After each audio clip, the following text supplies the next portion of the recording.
last week I've got a message from AdMob that my ads and content overlapped.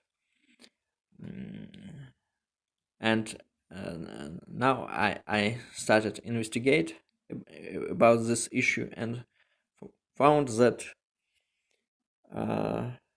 yes, my content is really overlapped.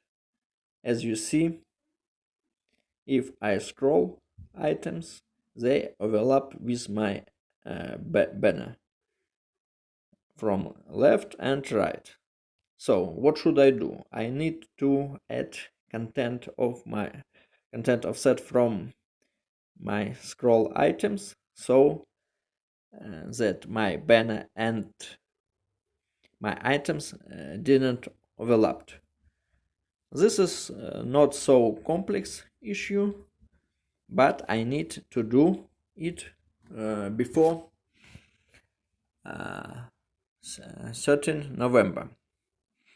So if you got ads and content overlap error, please review your app